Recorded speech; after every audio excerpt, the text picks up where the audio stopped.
This music has been in my head for as long as I can remember. It's ironic that it took nearly dying to convince myself to do it. What I want to do is make the music that came into my head when I first heard a Delta blues record or a Memphis record. That's the sound I want.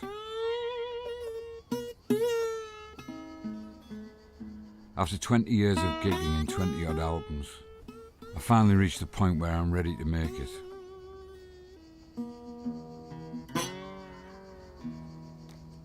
But to be honest, I don't know if I can do it. I might just have given myself enough rope to hang myself with on this one. The music in question is the Mississippi Delta Blues. Rea and his manager, John Knowles, have invited record company executives to get a taste of how the new album will sound. But will they be happy to discover that he's turned his back on the radio-friendly ballads that sold so well in the past? Best case is they love the idea of Stony Road, love what we're getting at, love where Chris Rea wants to go to in the next 3 albums, and genuinely want to back it. Worst scenario is they want us to do the Tom Jones covers album. Then I think we'd all throw up. End of meeting. You're setting free. I think Chris is nervous this morning because today is really important. Although he may be a bit flippant, he's not. He's obviously concerned. I think John's more nervous than me. I don't know why. Maybe it's because he knows the record company are not going to get the old Chris Rea this time. He doesn't want to compromise. But I think if they want to change things slightly, I think he'll bend. Yeah, because you have to. Everybody has to compromise. There has to be a compromise. You can't just be bosh. Let's hope it goes all right.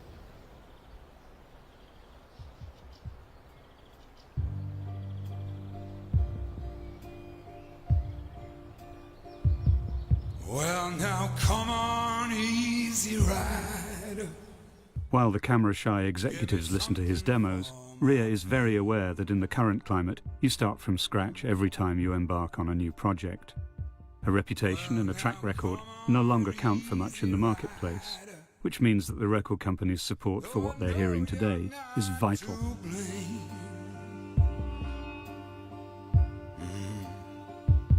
You see, the dogs are out to get me. How's it going down there? Not very good at the moment.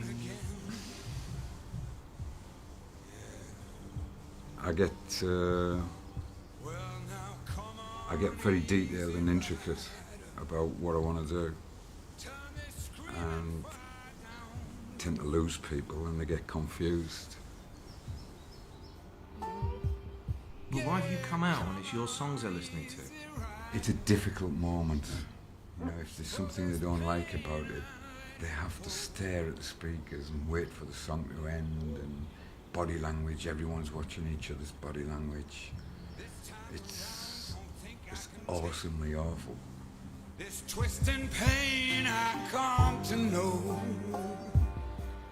It's the classic race between art or money. I'm hanging in for the art, but you need a bit of money to do the art.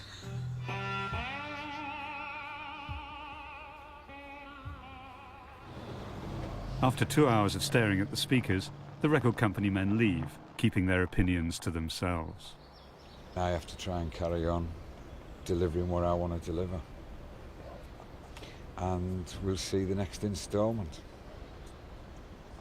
I am moving.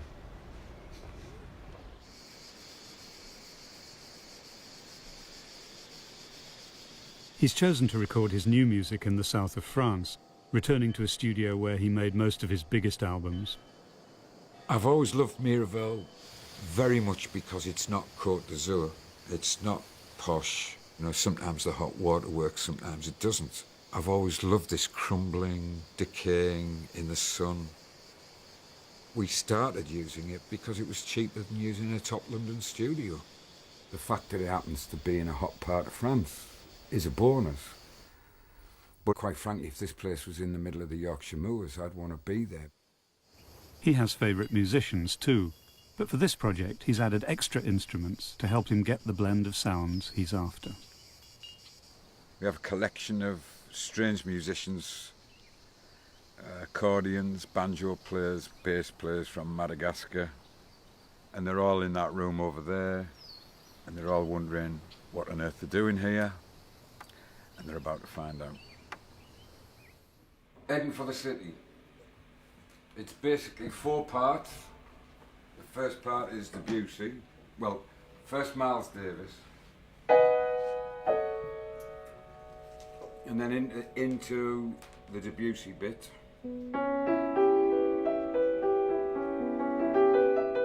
It's very important to have high caliber musicians on a project like this, because we're trying to get a sound that only comes when people play together. You can't rely on computers for this music. You hear me, Martin? So you come in with the hi-hat there.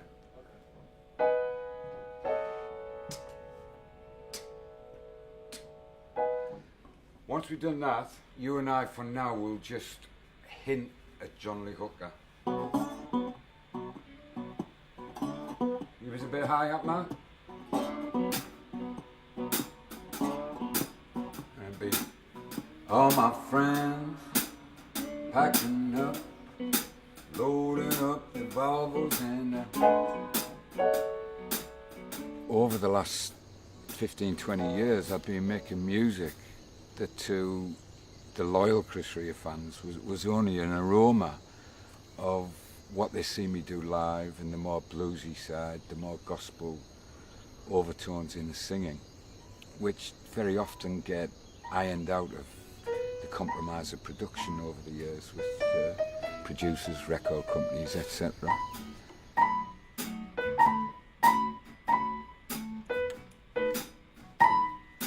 One, two, three, four.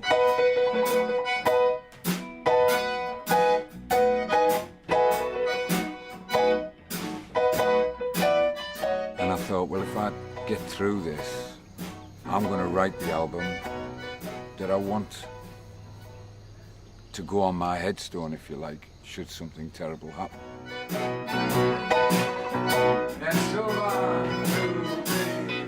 I think if the influences that got me into music are very, very evident on this record, I'll be happy, you know, so that people will say, well, that's what Chris Rea was. Because I've been accused, quite rightly sometimes, of being over-enthusiastic to help the record company get what they want. And I sometimes do forget that it's supposed to be about what we want to do. You know, the record company will say, can you do it a bit faster? Can you edit this? Can you take that bit out? It's amazing how these things can get away from you.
So when we get the brass on top of that, the Hammond organ, should be there. The plan at Miraval is to record about 20 songs for a double album tracing the progress of the blues from the Mississippi plantations up to the industrial cities of the north. Quand il m'a contacté, il m'a dit Sylvain, je vais faire un projet, Stony Road, c'est expérimental, on verra, tu viens et on va voir les morceaux ensemble. C'est gospel, on va mélanger avec un peu de l'irlandais, avec banjo, du violon, enfin ça c'est le côté arrangement. My impressions of Stony Road? Very bluesy actually, I think. More than I thought it would be. I thought it was going to be a bit more Celtic. This album is very different to the music that I would have associated with Chris in the past. There's a real blood and guts to this music. It's a project that he's spoken about, I know on and off since I've known him. He's always wanted to do this type of a project, and I think it's very adventurous, and I hope it pulls it off. Every artist takes a risk every time he does a new album, unless he does exactly the same as he did last time. So there is always a risk involved. When 90-year-old Cubans can sell 2, 3, 4, 5 million records, then the record company should, if they got any sense, let Chris follow his heart, really.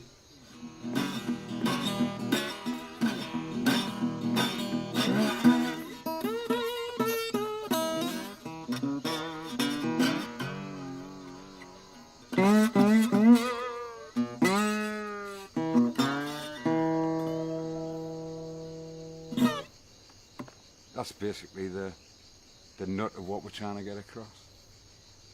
His big successes have always come, I guess, with the softer things, where the voice was the thing that everybody loves. And I think some people didn't even believe that he played the guitar on the albums. You know, they just saw him as the voice. There was a lot of it came from the original version of Fool If You Think It's Over. It came at a time when that kind of record couldn't have been more out of fashion. You know, although it was a Grammy nomination, and although we were in the top 10 in America for about 7-8 weeks, it had a real strange effect on the career, because at that point in time it was punk and new wave. And that took about 10 years of solid gigging to get over and get away from the image that Chris Rea wore, Italian cardigans and Santa grand pianos.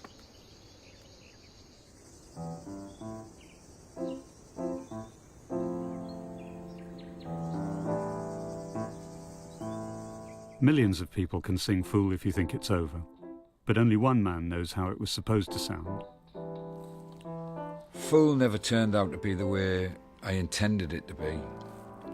I'd always seen it as a Memphis song. The trouble with Fool was that it was made a hit record so quickly, I never had a chance to voice my opinion about what I thought about the production. And I think it still would have been a hit because it is a hit song, but I'd always heard it far more Memphis-y.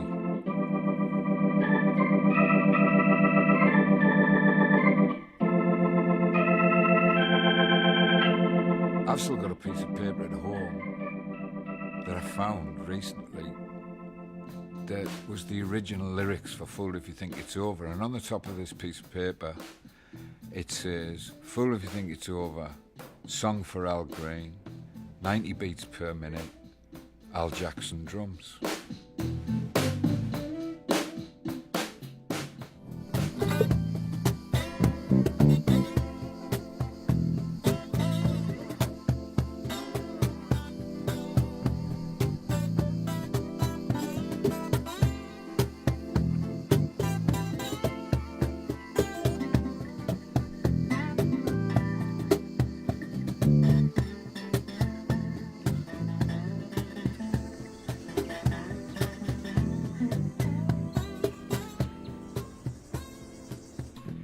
If Chris can look back at some of his hits with a feeling that they didn't entirely reflect his intentions, then he's insistent that this music will contain no compromises. He wants to get to the essence of a song like the title track. Okay, Stony Road.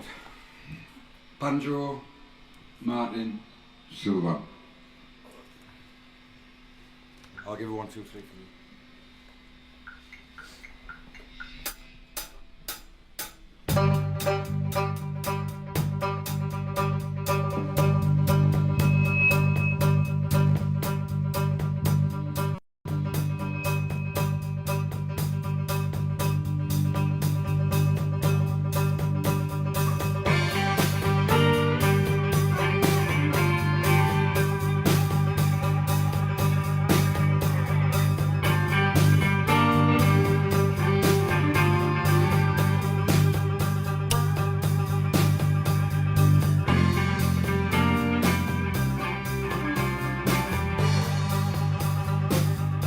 There's a girl in the song called Katie. She's a German fan.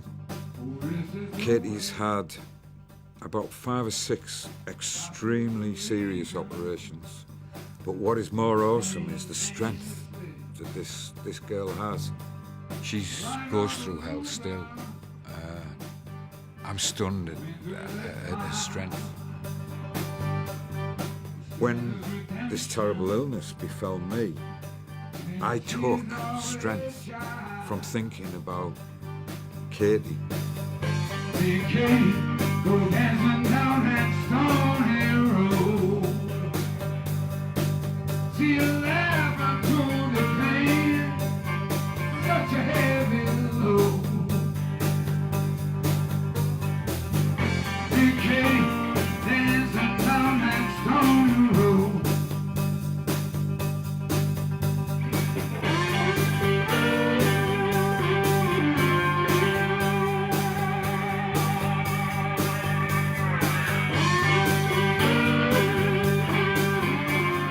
Experiences like Katie's and his own have sent him looking for a path to what somebody once called the deep, dark blue centre of the music.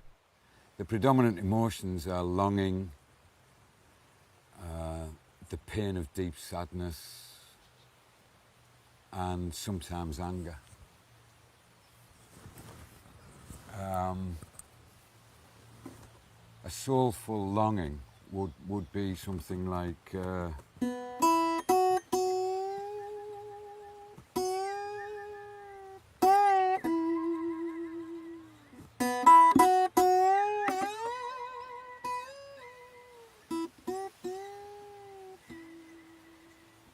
that would be a longing type thing.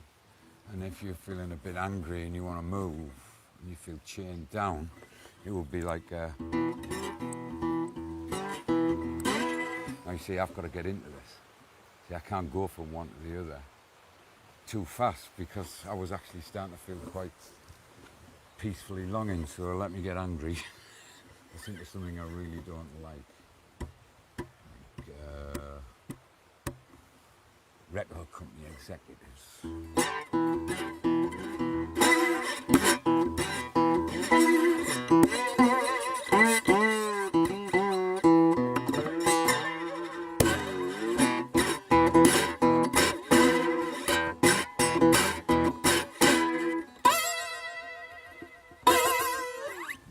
A lot of that.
Well, most of my influences are Southern Delta and across-the-board blues, Leadbelly, Booker White, Mississippi Sheiks, Muddy Waters, and of course vocally Charlie Patton.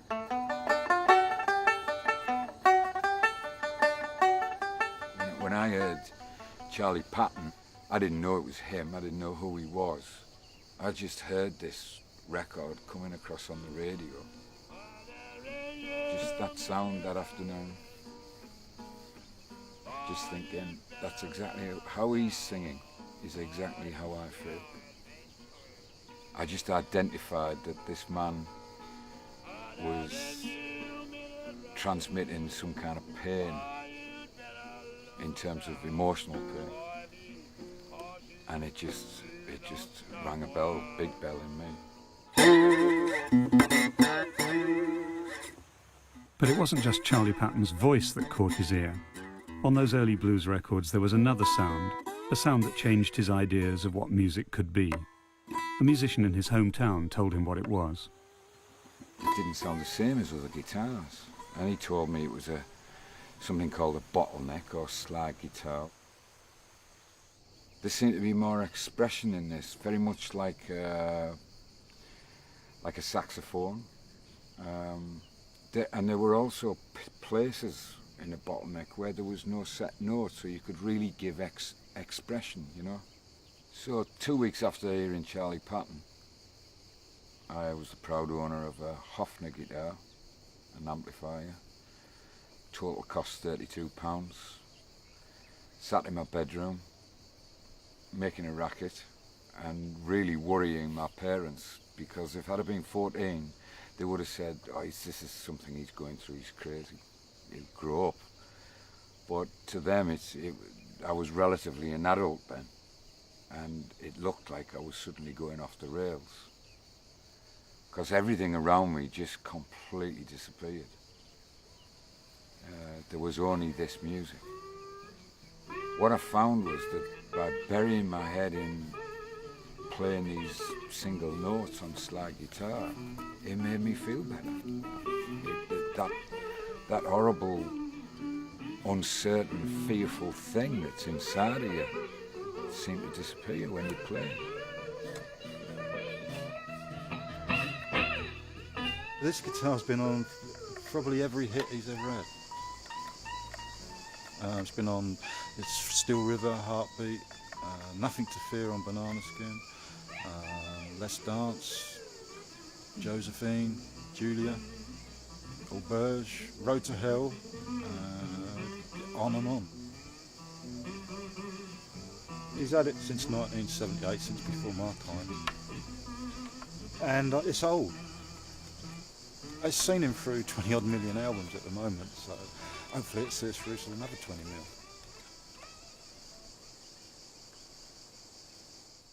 When I decided that my heroes weren't rock stars, were actual musicians and writers of music, I did, unbeknown to myself at the time, give myself a large ball and chain. Little bit of higher. The ball and chain on this occasion is the difficulty of using modern studio equipment to reproduce the homespun, handmade blues sound that he's after. So now it'll be Harmony Girls. Lord help the sinners. Lord please show us.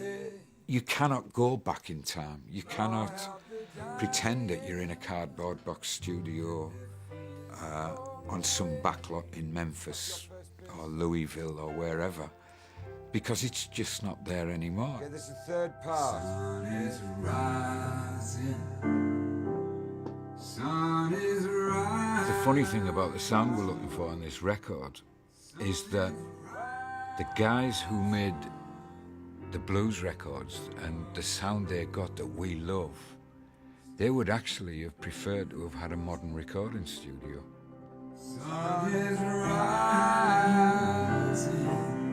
Sun is rising. Martin!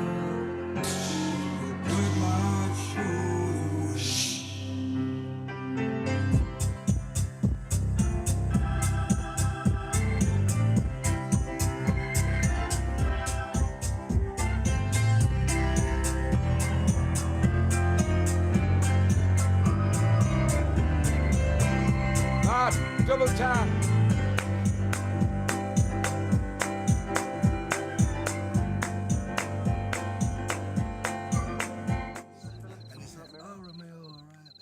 Not allowed to use the word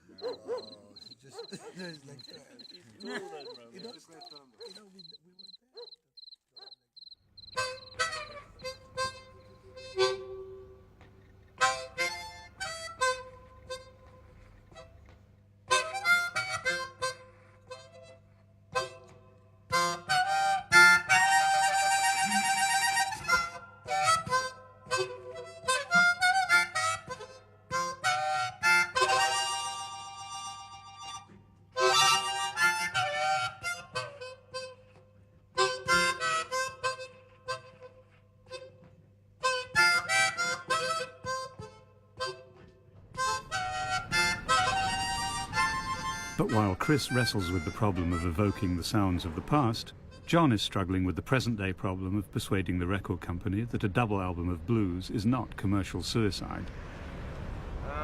They're nervous, but they're wrong. They're wrong to be nervous, because this is going to work. It's a completely different direction for Chris, something he 100% believes in.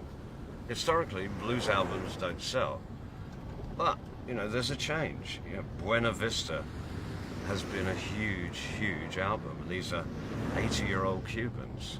And I think if Chris makes that kind of album, it could be huge. And I've got to convince them that that's the case.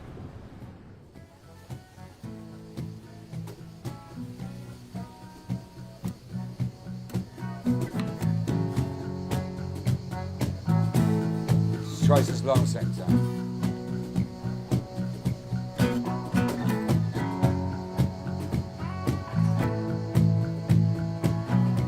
Now we come to a stop. Somebody told me something better.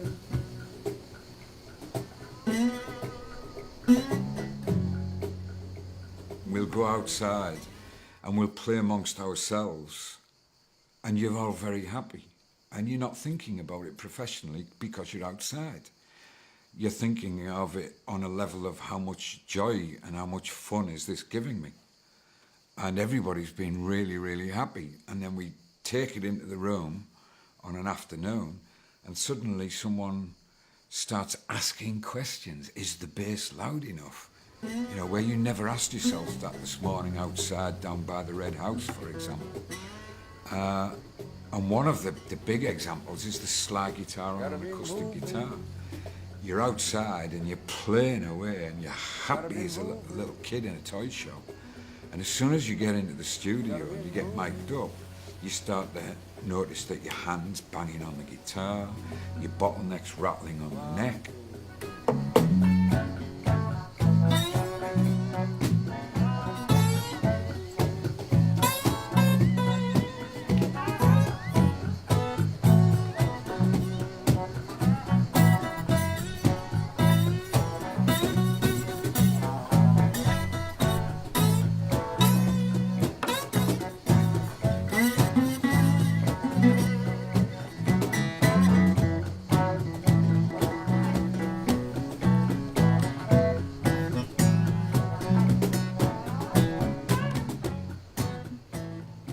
Here a good place to rehearse?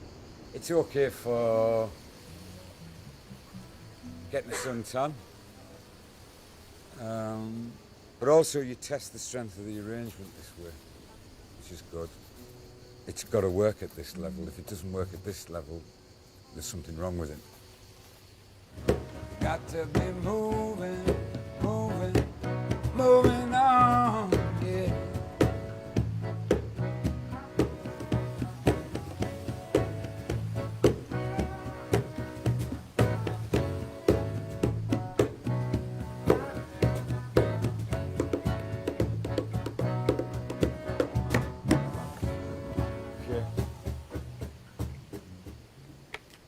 Well, I think we should go in the studio and try it.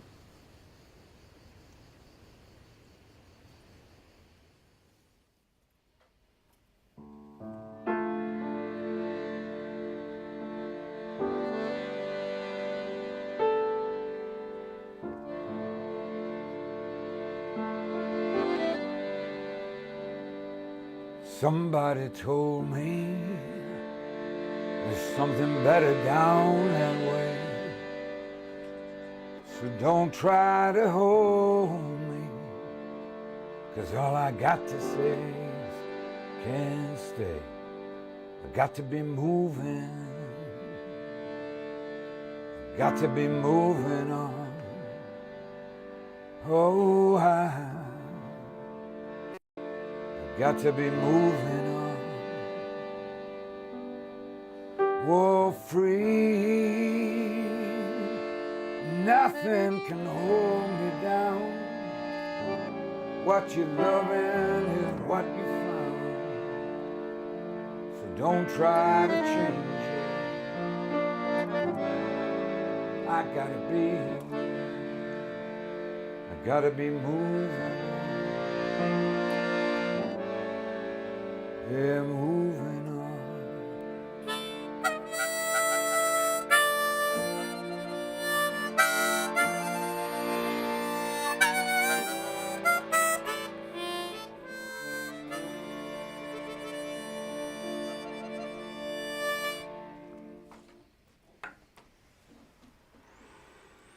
In D minor, it's fixed now. Definitely D minor. You better go and tell Robert, I think. That'll be good. That's changed quite a bit, hasn't it? Well, we've been through 4 different versions.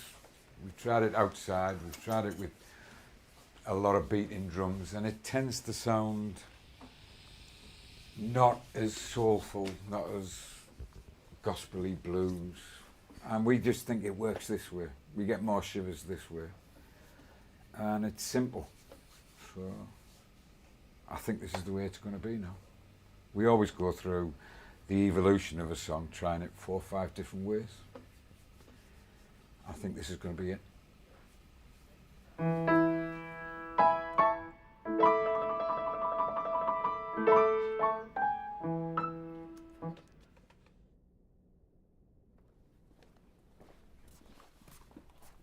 Come and have a look at this. This is why we come to a place like this. There are so many fantastic microphones that you can no longer buy. Miraval has collected over the years some absolutely wonderful items for recording. These are to car collectors, Bugattis, or old Ferraris. That's what they are to people in the music business. Mimi was hoping I didn't see it. You have to wait for this to warm up. Fantastic. If I didn't love Patrice, I'd steal this. When you've been doing it as long as I have, you forget who's the engineer, who's the producer, because you're just keen.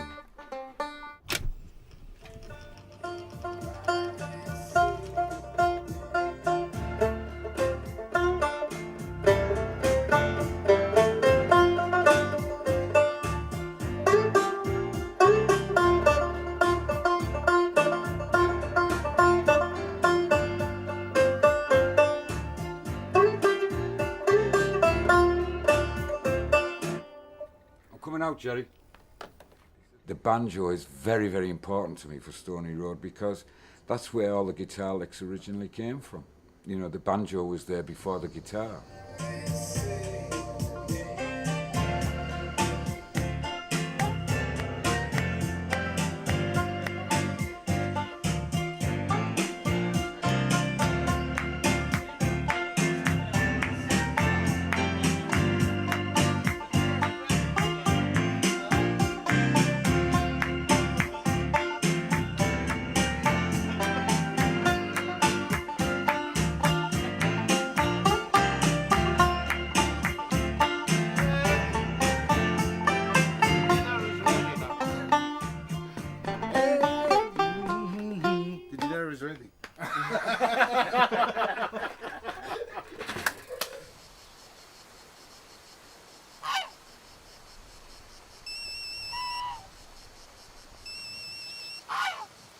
Hello. John Knowles has now got the record company fired up about Chris's new music, but he still has to persuade them that a double album is a good idea. So when will they make a fucking decision then? But it just seems to be going from one department to the other. Well, somebody's got to make a decision. The way things are going, the phone bill's going to be more than the fucking recording cost. Oh, shit. I told you. Hello?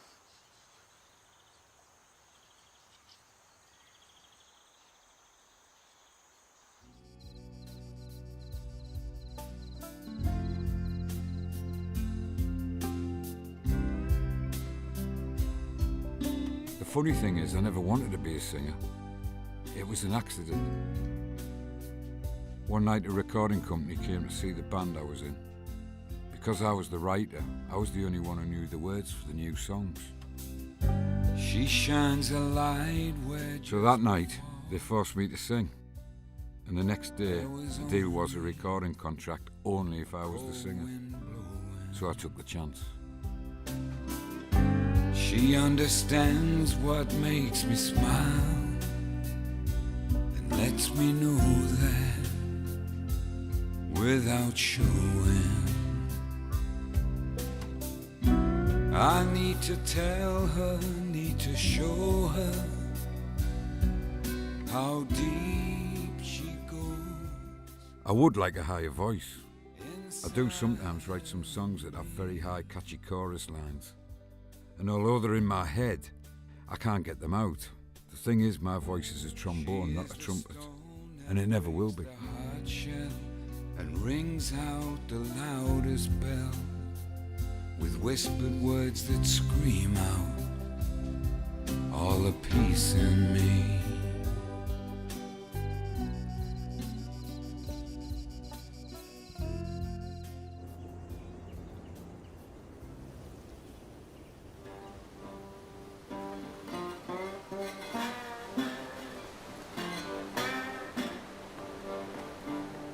Preparing the songs for Stony Road, Rea has gone back to the most basic components of gospel music and the blues, looking at their African and European origins. Basically what you've got with gospel music, which was the very beginning, you've got this fusion of West African slaves and a little bit of the Irish church hymns. The most obvious example I can think of is the gospel that goes dee-da-dee-dee-da. Now you can hear that in Tamla Motown, you can hear it in pop songs, and it's very melodic.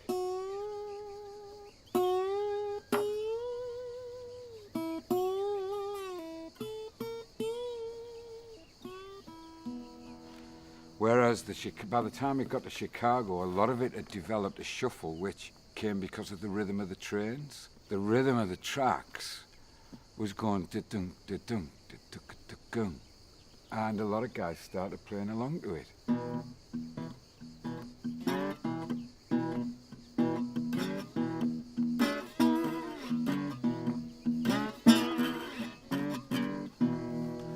And that's where it became by the time it got to Chicago.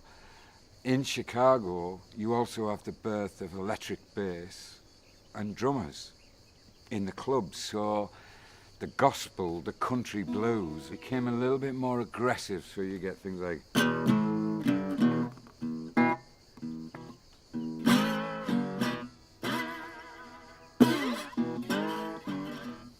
which is a lot different from...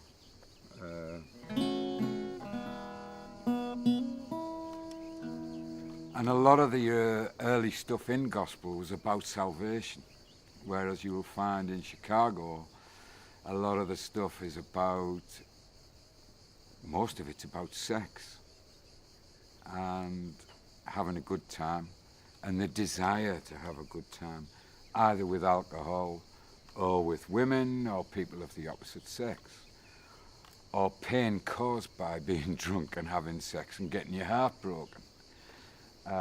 Whereas a lot of Willie Johnson and people like that were about saving one's soul, getting ready for the judgment day, that type of thing.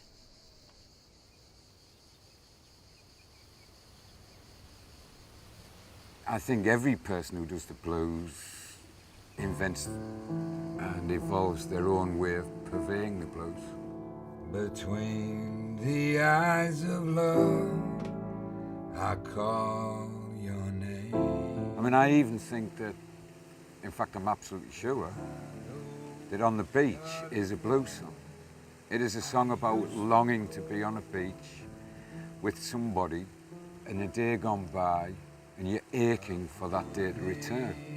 Summer wind, there's a certain melody takes me back to the place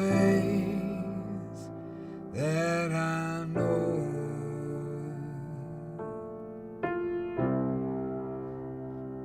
On the beach,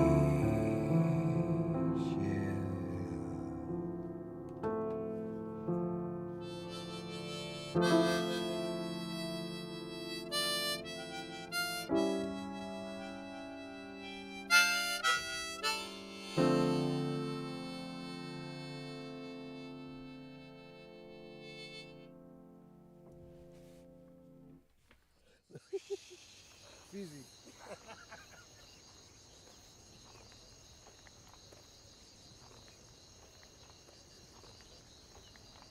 It was during his long spell in hospital that the songs began to take shape inside his head.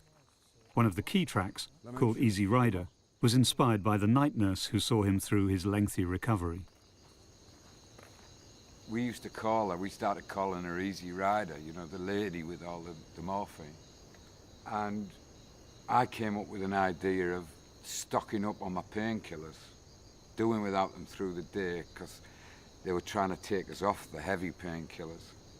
And I'd stash them all up for one good blast on a night.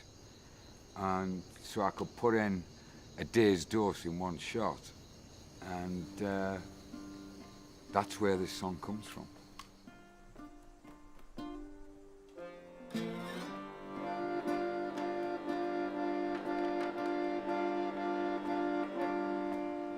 Well, now come on, easy rider, give me something for my pain.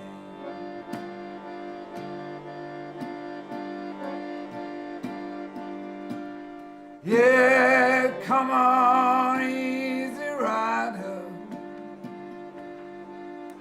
oh, I know you're not to blame.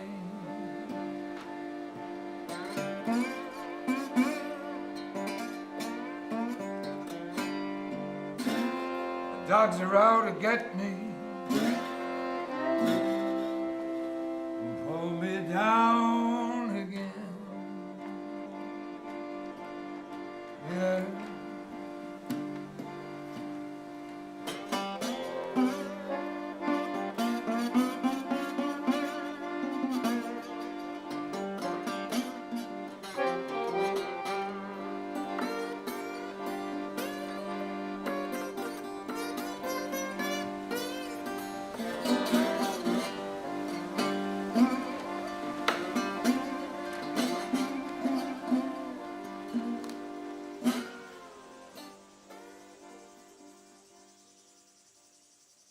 We often do this where we'll try our thing because he wants to be sure of his part so he doesn't hold the other guys up.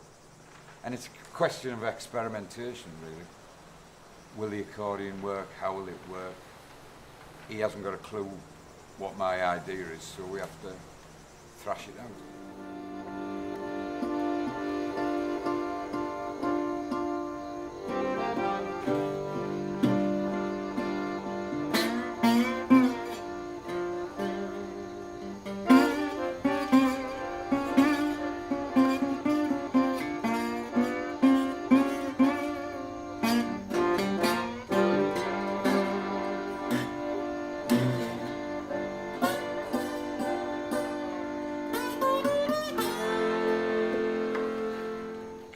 The eights. Da, da, da, da, da. It's always eight. There's a piano being da, da, da. But while Chris is getting his music across to the band, John isn't able to get anything at all across to the record companies. Chris is a total perfectionist, and what he wants to do is he wants to play them everything. He doesn't want to play them 1 track, 2 tracks or 3 tracks. He wants them to hear the whole lot as a piece. And I can understand where he's coming from. He wants them to understand the whole project. It's the blues, you know, going from state to state in America, and he wants them to get the story. But it isn't doing me any fucking good whatsoever, because they want to hear bits and I can't play them bits.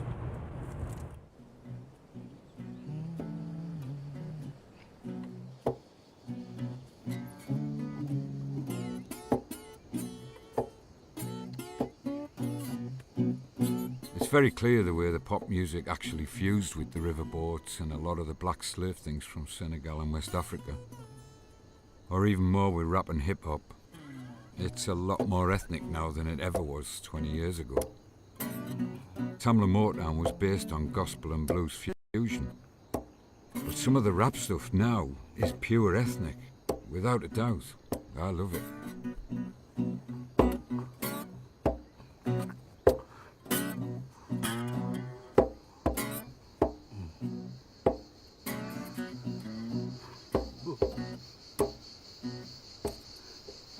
So what kind of rhythm do you think that is? It's the Senegalese. Senegal? Yeah, Senegal.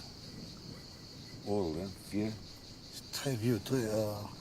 normally they play that with the old instrument, you know, it's like a banjo, but they've made it with the... It's like a very, very old, old 200 years ago.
Well, they tell us that we've sold about 21 million records, but the position you're in the business means nothing on the day of release of your next record.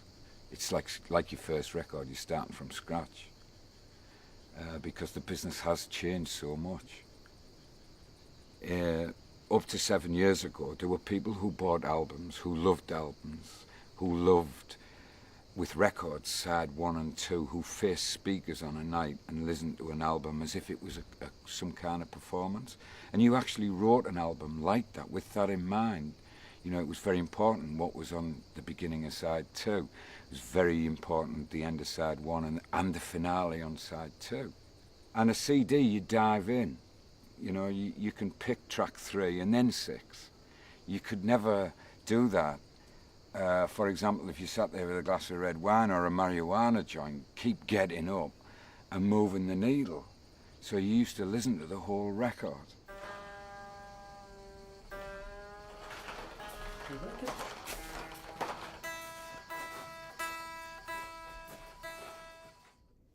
Chris and the band are making progress with the title track. As with most of his songs, the words don't change, but the music encourages the players to explore every possibility. Great wah-wah.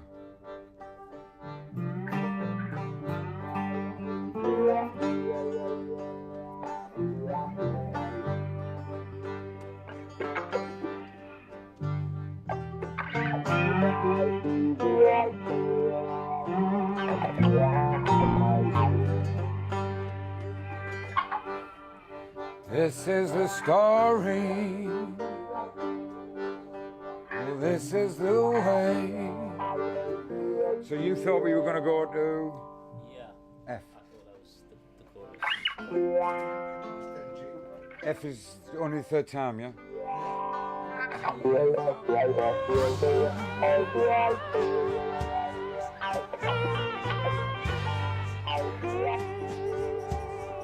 You're looking for sugar to kill the grey. Are you looking for the laughter to take the pain away? God don't give nothing. You gotta steal your own smile.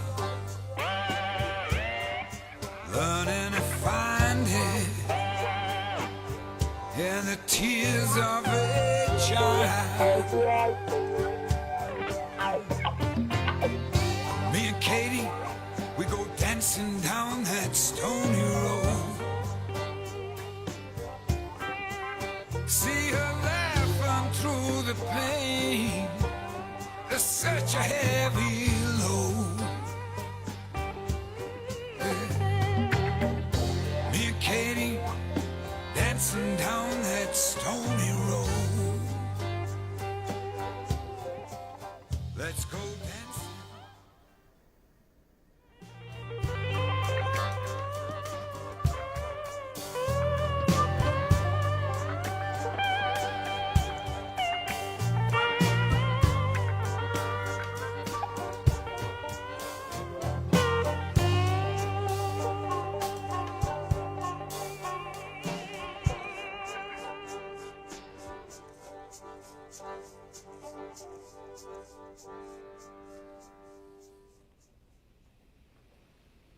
Very good.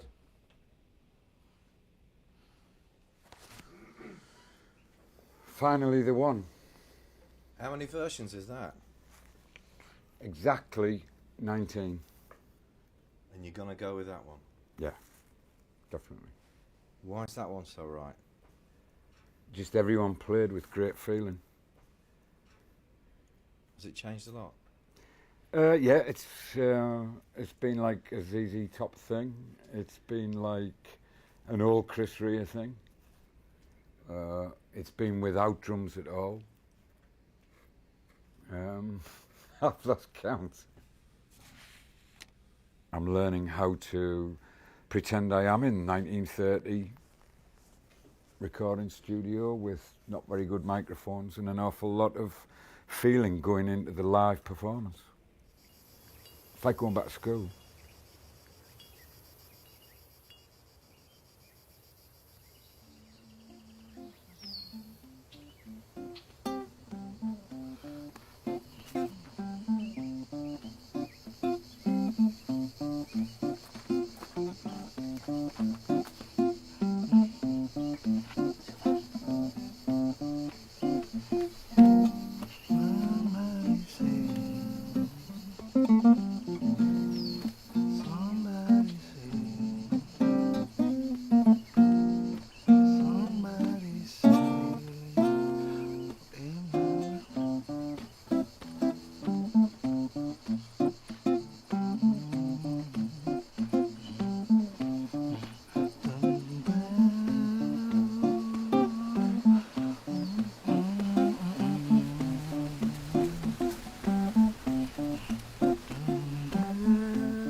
Chris calls John to tell him that the music's going well, but the manager still has problems of his own. Hello. I'm right in the middle of it. Let me call you back. Ta-ra.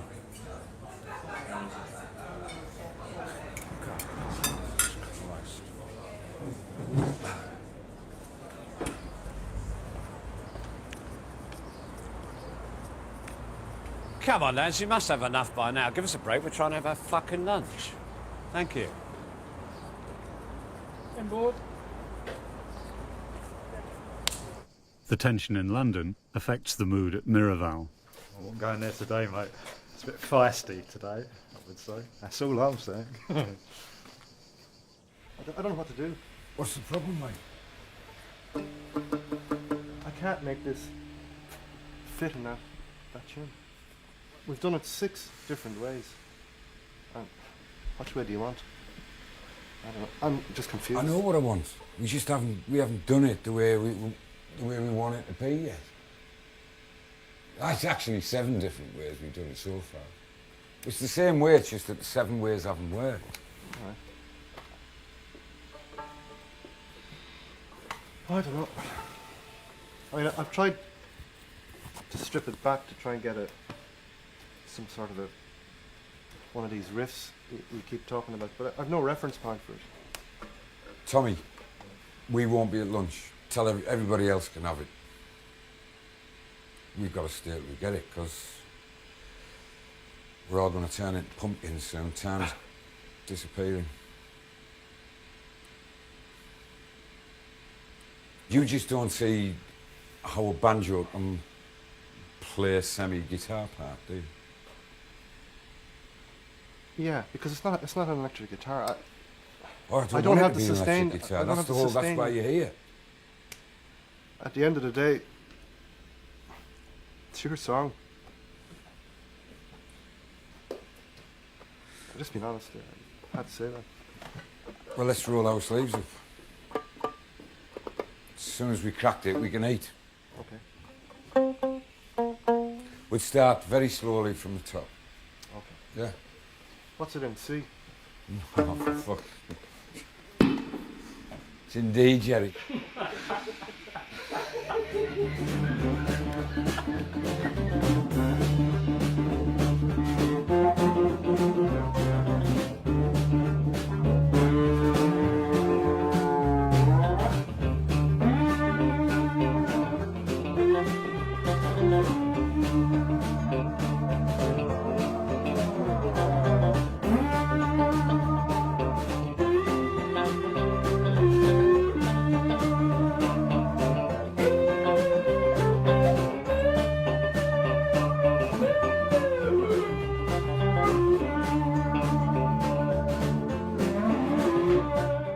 Yes!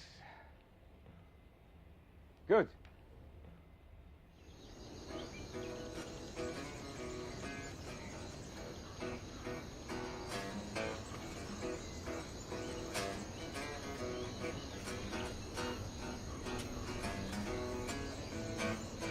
I get very impatient. I think I want it so badly, and I've made the decision I'm going to do it, and I've made the decision I'm going to discipline myself to be undisciplined, technically, and then I can't get it, and it's something you either get it or you don't get it, and what I've found is you just have to keep going till you get it. You know, sometimes you don't get it first time, and I think he's a bit impatient sometimes because he's got it in his head. When he comes to the studio, he wants it straight away. So that's when he gets a bit frustrated and gets a bit wound up. But after all he's been through with the damage of the operations, he's definitely got a license to sing the blues.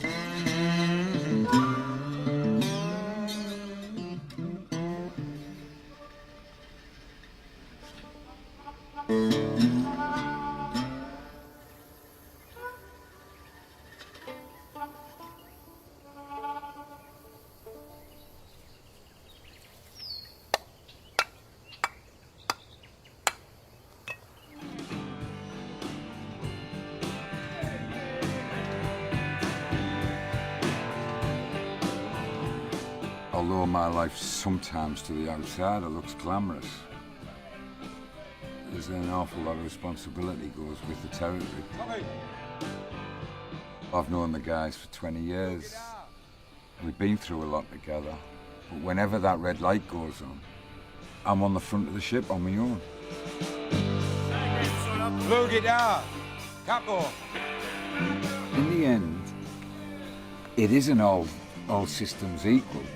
Because if I don't pull this off, and they don't help me pull this off, ain't nobody going to be working next year, including me. Art shop in Cookham. And they've stopped playing because I've left.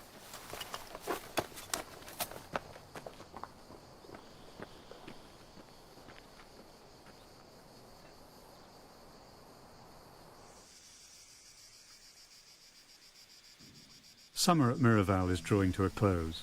The sound has finally come together, the songs are on tape, and the tensions have gone.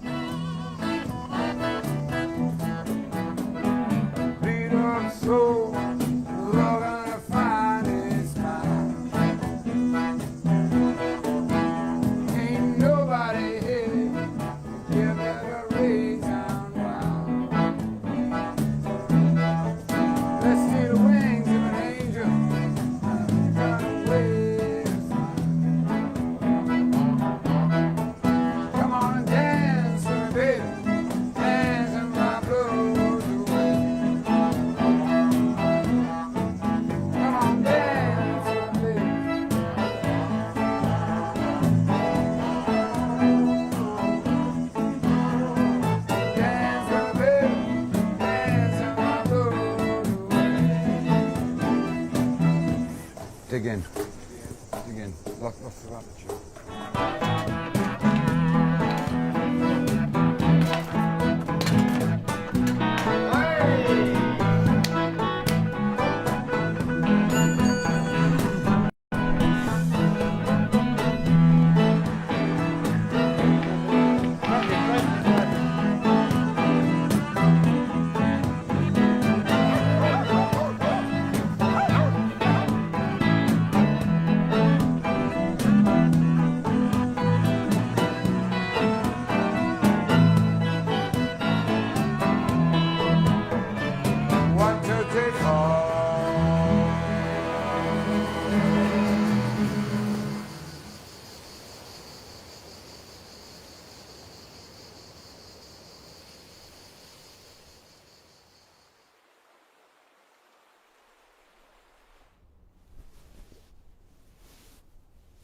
We just got back from Miraval, and these are the Miraval tapes.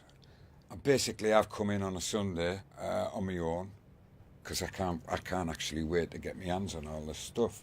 I'll probably be here till I get a phone call saying your dinner's been cold for 3 hours. I probably won't go home tonight till I've heard everything, absolutely everything.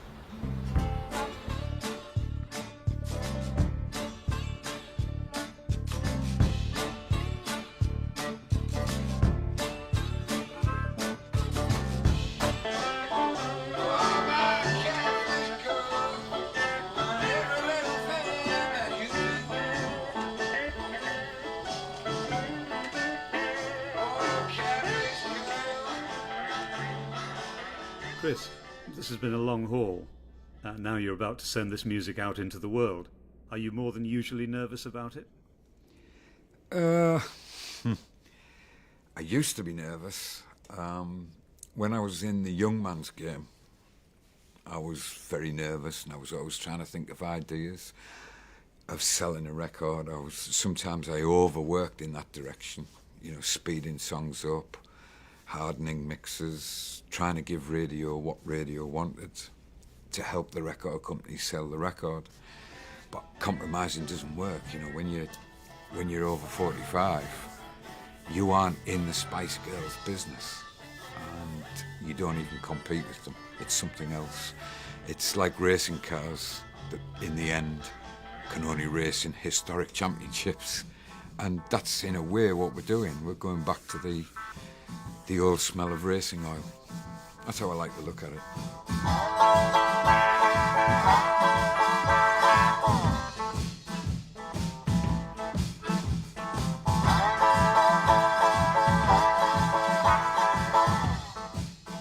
Like all the best journeys, the year spent on Stony Road didn't always follow the planned route. In the end, how close did Chris and the music get to their original destination? It's taken us a long way where we didn't expect to go, and for the better, thank God. Because it started off with this journey up the Mississippi with a gospel piano linked with a slide guitar. And it's got rougher and rougher. And it actually is, some of it is actually starting to sound like it was made in 1930 now. Yeah, good. It's what I originally intended to do when I was 22 years old and went out and bought a guitar. I would be a liar if I said I didn't want it to sell enough that I can continue. But that's all it is with me now. This time last year, when we began Stony Road, it was considered a commercial risk. I don't know, we might get lucky. Someday, my peace will come.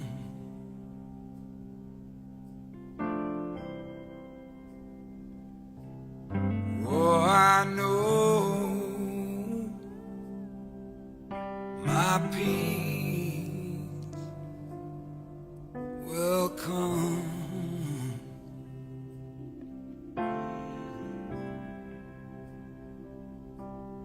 I will sleep like a child without pain, without fear,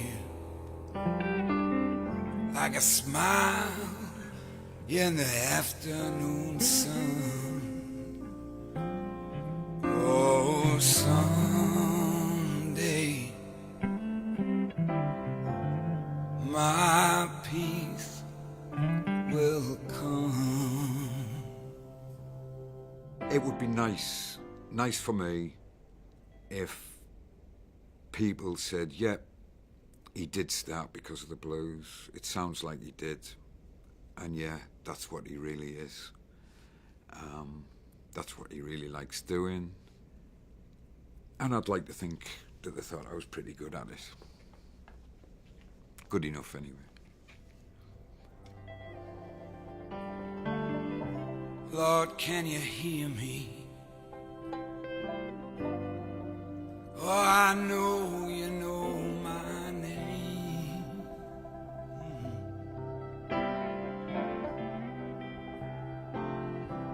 It's written in the tears that flow from my pain.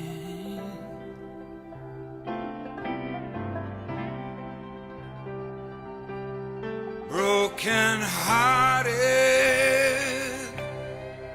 broken soul, all my life on the run, but someday,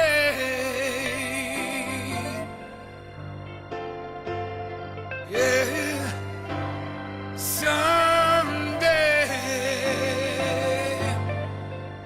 my peace will come.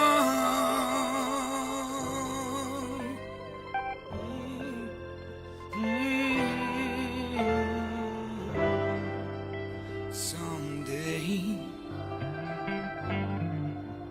my peace will come.